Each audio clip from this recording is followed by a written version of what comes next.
Sir বিভিন্ন সময়ে বিভিন্ন বয়সী মানুষের মধ্যে দেখা যায় যে শোল্ডারটা বারবার স্থানচ্যুত হচ্ছে। এই যে শোল্ডার স্থানচ্যুত হচ্ছে, এটার পিছনে নিশ্চয়ই কিছু কারণ রয়েছে এবং কারণের সাথে সাথে প্রতিকারটাও আমরা জানতে চাই। আপনাকে ধন্যবাদ। হুট করে যে কোনো মানুষের এই জোড়া শোল্ডার জয়েন্ট দুইটা আছে আমাদের ডান বাম খুলে যেতে পারে।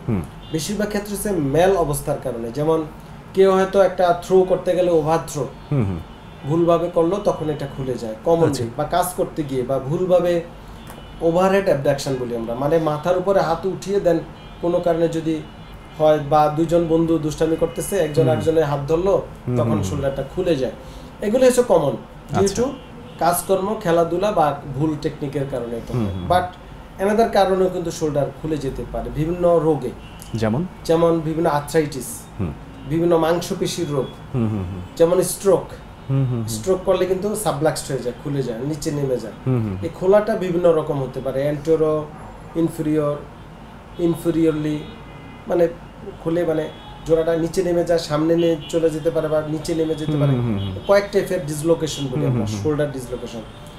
তো এটা কিন্তু একবার যদি হয় বারবার হয়। আচ্ছা, যদি কারো এরকম হয় প্রাথমিকভাবে তারা কি করতে পারে? প্রথমত যদি হঠাৎ করে এটা হয়ে বসে, ধরেন ভালো ছিল সে জীবনে, ইয়াং মানুষ, কোনো সমস্যা নেই, তাহলে এটাকে বসাতে হবে জায়গা মতো। বসান যদি নিজে নিজে বসে যেতে পারে অনেক সময়, না হলে চিকিৎসকের পরামর্শে বা চিকিৎসকের হেল্পে বসিয়ে নিতে হবে জোড়াটা। তারপরে আমরা হয়তো কিছুদিন রেস্ট দিই, এরকম একটা কাপ অ্যান্ড কলার স্লিং বা এলবো ব্যাগ দিয়ে আমরা বলি আপনি এখানে 2-3 সপ্তাহ রেস্টে থাকবে, মানে মুভমেন্ট করবে না, যেন হিলিং হতে সহজ হয়। আচ্ছা, আফটার দ্যাট তাকে কিন্তু ফিজিওথেরাপি চিকিৎসা নিতে হবে। শোল্ডার যে ইনজুরিটা হলো, এই ইনজুরিটা হিলিং করার জন্য আমরা ইউজ বিভিন্ন প্রকারের আপনার ইলেকট্রোথেরাপি দেই, পাশাপাশি বৈজ্ঞানিক ডাক্তারি ব্যায়াম, রিসার্চ বেসড ব্যায়াম আমরা দিয়ে থাকি। যেমন এই ক্ষেত্রে মূলত এই যে অ্যাডাক্টর মাসেল, শোল্ডার যে অ্যাডাকশন করে, মানে শরীরের সাথে লাগায় যে মাংসগুলো দুর্বল হয়ে পড়ে, এই মাসেলগুলোকে আমরা এক হচ্ছে ফ্লেক্সিবিলিটি বাড়াই, স্ট্রেনদেন করি, সেই জন্য শোল্ডার অ্যাডাক্টর মাসেলকে স্ট্রেনদেনিং এক্সারসাইজ করতে হয়। আচ্ছা, তো সেক্ষেত্রে আমরা শিখিয়ে দিই রুগীকে, বা আমরা করাই বিভিন্ন ইকুইপমেন্টের মাধ্যমে, বা থেরাব্যান্ড বিভিন্ন রুগী নিজ বাসায় করতে পারে।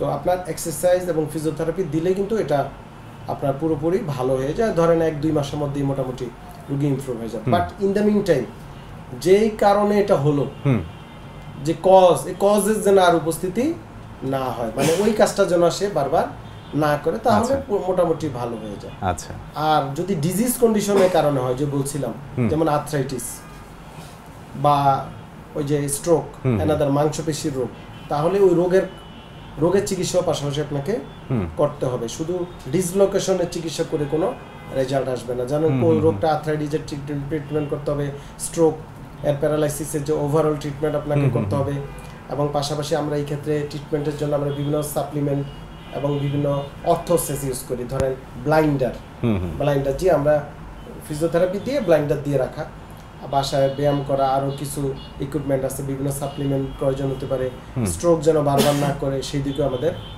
খেয়াল রাখতে হবে। তবে মোস্ট অফ দ্য আপনার এই শোল্ডার ডিসলোকেশন বা স্থানচ্যুতি ডিউ টু ভুলভাবে হয়, মানে কাজের বা খেলাধুলা। ধরেন কেউ একজন ক্রিকেটার, সে হয়তো এর আগে ওয়ার্ম আপ করে নেই, বা দীর্ঘদিন সে খেলার বাইরে ছিল, বা স্ট্রেসিং করে নেই, হুট করে খুলে যেতে পারে, বা কোনো একটা কিছু লাফ দিয়ে উপর থেকে উঠাইতে গেল খুলে গেল, বা ভুলভাবে করলো, বা বন্ধুদের মধ্যে একটু দুষ্টামি করতে গিয়ে এটা হয়ে গেল। তো এই জিনিসগুলো যেন রিকারেন্ট না হয়, বা কাজটা করার পূর্বে তাকে সতর্ক হতে হবে। মানে আসলে পৃথিবীটা একটা নিয়ম শৃঙ্খলার মধ্যে আপনাকে চলতে হবে। আল্লাহ পাক পৃথিবীকে কিন্তু নিয়মের মধ্যেই রাখছে। সূর্য কিন্তু হুট করে একদিন মানে পূর্ব দিক বাদ দিয়ে পশ্চিম দিকে উঠতেছে না। যেদিন অনিয়ম হবে সেদিন কিন্তু ডেস্ট্রয়, ধ্বংস হয়ে যাবে। একদম একদম, খুব সুন্দরভাবে স্যার বারবার শোল্ডার স্থানচ্যুত হওয়ার কারণগুলো আপনি বললেন, এবং একই সাথে কিভাবে কি জিনিসগুলো আসলে কি নিয়মগুলো নিয়মতান্ত্রিকভাবে পালন করলে সেগুলো আর হবে না, সেটাও আপনি আমাদেরকে জানালেন। ধন্যবাদ স্যার। আপনাকে অনেক ধন্যবাদ। নাগরিক টেলিভিশনকে অসংখ্য ধন্যবাদ।